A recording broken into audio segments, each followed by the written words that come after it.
আজকে যদি আমার রোদ হইতো তাহলে ঠিক এই যে এই ক্যাটাগরির মাছ আসতো। এক বাটি। হ্যাঁ, প্রতিটা বাটিতেই ঠিক এই ক্যাটাগরির মাছ আসতো। জিহাদের খুঁটি বাটি দিয়ে মাছ ধরার দৃশ্য। এইখানে প্রায় 150 গ্রামের মতো মাছ আসছে ভাইয়া, মাশাআল্লাহ অনেক সুন্দর আসছে। 150 গ্রাম। এখন কত করে কেজি বিক্রি করতেছো? এখন 200 টাকা করে কেজি নিচ্ছে পাইকার।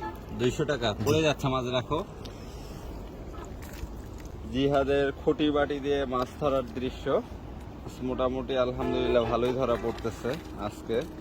বাটি রেডি করতেছে, মানে বাটি আনতে যাওয়ার সময়, তাই না জিহাদ? জি, বাড়ি আনতে যতটুকু সময় লাগে।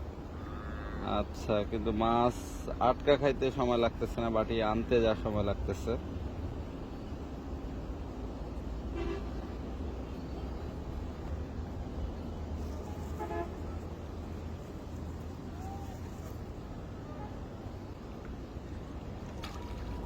জিহাদ কয়দিনের জন্য আসছো?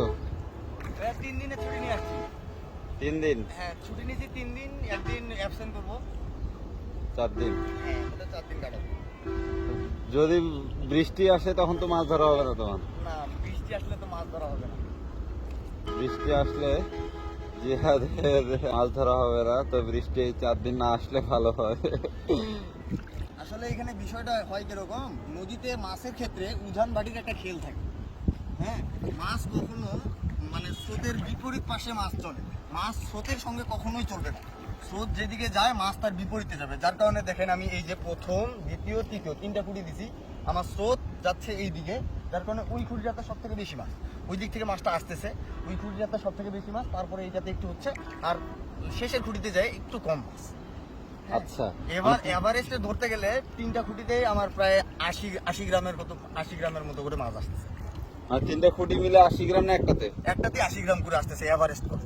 এভারেজ মানে 3টা খুঁটি মিলে 240 গ্রাম মাছ ধরা পাচ্ছে নাকি? জি। দেখতে পাচ্ছেন জিহাদের এই এই বাটিটা কত গ্রাম ওজনের বাটি? হ্যাঁ, বাটির ওজন তো ওয়েট হালকা, কিন্তু এখানে যদি বাটিটা আমার একবারে ভরাট মাছ আসে তাহলে প্রায় 150 গ্রাম 175 গ্রামের মতো মাছ এক আসে। বাটি মাছ তুলো তো।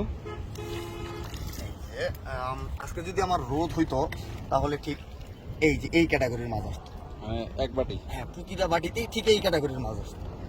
তারপরেও বলা যাবে না, এখনো মনে করেন যে এখন বাজে প্রায় 3:30টার মতো। হ্যাঁ, 5টার দিক হলেও হইতে পারে, কারণ বিকালবেলা মাছটা একটু বেশি হয়। হ্যাঁ, আমিও আশা রাখছি যে দুপুরবেলা থেকেই যেহেতু এই এত সুন্দর মাছ উঠতেছে, তাহলে বিকালে আরো ভালো মাছ উঠবে, আমিও এটার আশা রাখি।